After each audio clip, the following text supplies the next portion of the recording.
starting off with Whyalla. Matt, thoughts, Whyalla, go. Has a pretty cool jetty. Bit rough. Sorry, people from Whyalla. It's the truth. It was really windy that day. Yep, super windy. Loved the green water. Loved the jetty area. The lady at the help desk was really helpful. At the information centre. Yeah. The jetty area was very cool. From Whyalla, we were down in Cowell. I'm going to have trouble saying a lot of words because I can't read properly, even though I'm a teacher. I worked that out. I can't even remember that one. We just drove through there. I think they had the silo art. Oh, yeah. Nice coastal town. We loved Point Gibbon Campground. Oh, that was amazing. Overlooking the water. Yeah, we've done a good video of our drive in there. Definitely recommend that if you're wanting a good area to camp and stay. Love the big white sand dunes. Yeah, really cool. Arno Bay was a nice little town to stop into. That's where we got the Barmy, isn't it? No. No? That's Port Germain. I don't know how to say that one either. That was young. Arno Bay had a great little playground area with that basketball court. Oh. Nice jetty. Yeah. Caravan park on the beach. That's something that I want to do, bring a basketball next time, because there's so many awesome basketball rings. Yeah, so Matt can go play basketball with all his friends. Or by himself, I don't know. I usually make friends with the local kids, so... Yeah. I don't have my electric scooter anymore, but that used to get me little friends. But he tends to offer kids Pokemon cards, and that tends to I offered some. Gave some Pokemon cards away on this trip. Yeah. From there, we went down sort of Tumbly Bay region. Obviously lots of nice art there. We stayed in Port Lincoln, had a good taste of food in that town. Nice little Asian restaurant, Chinese for lunch specials, so that was good. Yep. The bakery, the beach bakery or bakery on the beach, I don't know, one of the two. Yeah, if you're going down there, obviously Port Lincoln National Park is one of the reasons why people would head down there. We decided not to with the dogs. Well, obviously not allowed with the dogs, but I also just didn't really want to get a pet sitter and that sort of thing. So, yeah, you can easily look into booking your dog in somewhere for the day. But for us, it was just like, we can come back to this region again in the future. It's not crazy far from home for us in Victoria. Plus, we went to the other place. Where's the other place that's near the Port Lincoln? We went camping. We went Whalers Way. Whalers Way, yeah. So we got a couple of videos on that. That was really fun. Yep. Had a nice view overlooking the water one of the nights. Yeah. Saw dolphins in the bay area.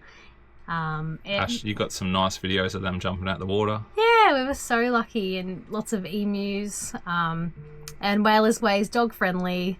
It's on a privately owned property. $40 to get access in there, but it means you can stay there overnight as well. So, yeah, great way to spend the day. Not all the roads in there were bus friendly, I would say. Almost got stuck going up one of them. Oh, yeah, got halfway up the hill, started to get stuck in the sand, so I wouldn't recommend going that one. I can't remember. Yeah, it was just sort of more of the inner ones, but if you stick to the coastline on Whalers Way, you would be fine. In a bus or a motorhome, like us with our Toyota Coaster.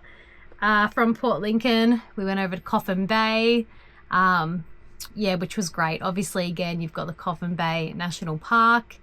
If you are wanting to go to a national park, obviously, that would be a really good one. We didn't get to do it because we've got the dogs with us, but great caravan park, popular caravan park. A lot of travellers recommend it. And it's like an oyster capital, so they've got oyster farms there. Yeah, which we don't eat. Nah, so. But we still went to the Oyster HQ, whatever it's called, that restaurant there on the water, and it was really nice. It was really a nice experience. brownies. Yep, good brownies for dessert, but their food was nice as well. Definitely worth the look in, and just a great walk in that area that you can do with the dogs. Or with humans, whatever your preference is. Mine's dogs. Humans on leads. Yeah.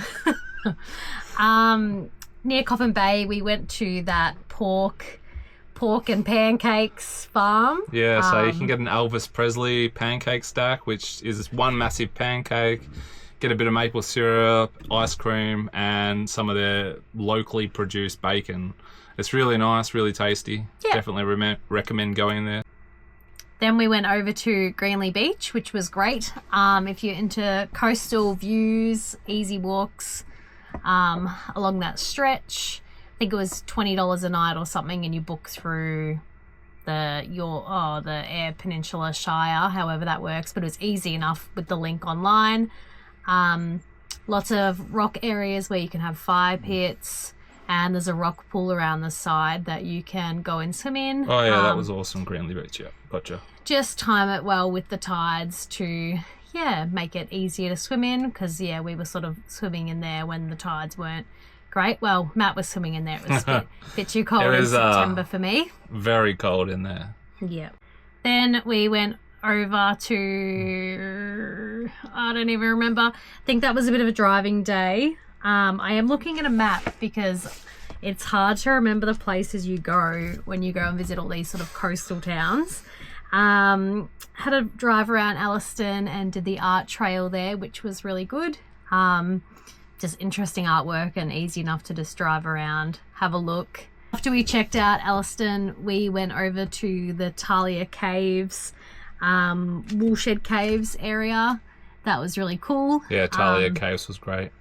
You can walk right down the stairs, and then you just got this big open water. Water's crashing in, and then to the side you've got this massive cave, and the water keeps coming in there and out. It was pretty awesome. Yeah. You can also camp in that area too, just over the road, and you just book that in. Easy enough, cheap enough sites. There are rock pools, I believe, in that area. We didn't go to it because the tide was coming in, so we didn't really look around that side. It's almost like a little bath, isn't it, in the rock pool? It's like a little round tub. Yeah. Yeah. Yeah, so that would be cool if you can time it that way. From Talia Caves, I think we just sort of kept driving, and we ended up at Murphy's Haystacks. So random. It's like some giants just throwing these big boulders on the ground. Yeah, $4 a person, so super cheap to go there. I think still worth a look. Yeah. At the big rocks, the rock formations. They're kind of interesting. I was just happy to take the girls out for a walk around there anyway. But very random. They do locally sourced honey as well, but that was sold out on the day. But that would be good to check out and grab a tub of that. Yeah. Oh, I should say we stopped at the Colton Bakehouse that was along the highway. That was really fun. Love the lady who runs that business. She's had a great personality. Yeah, she was lovely. Yeah, she was really cool. We had fruit buns from there. They were so nice. I think they lasted about 2 minutes. Yeah, we just got in the car and ate them. But we tend to do that most places we go, so that's not a surprise for us. But yeah, just a really fun stop in on the Eyre Peninsula that's really known, that people really like. So do definitely recommend the Colton Bakehouse for a stop in.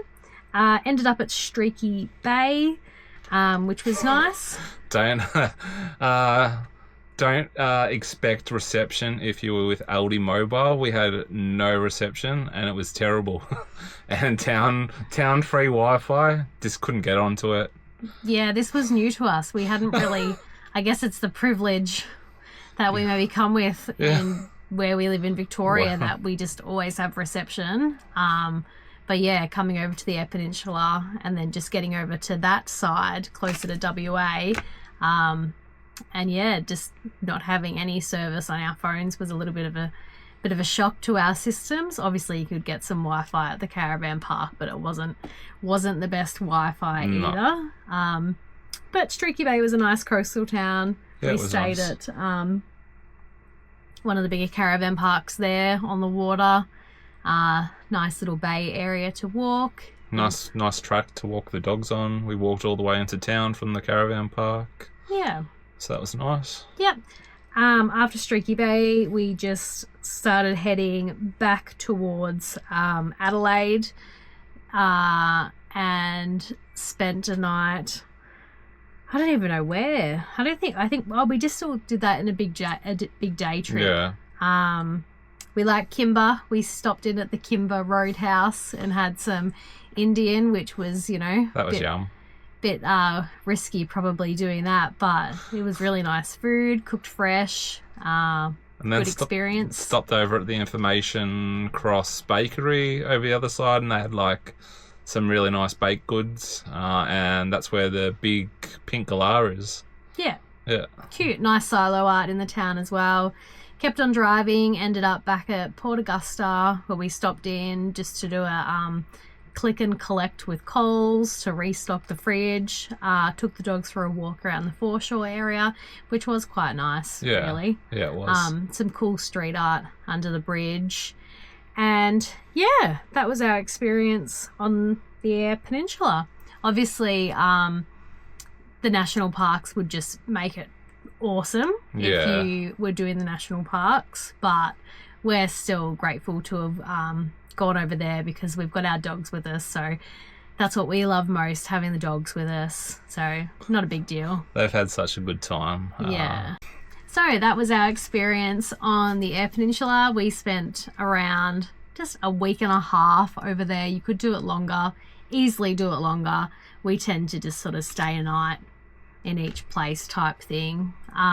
More places the better for us. Yeah, we like being on the move.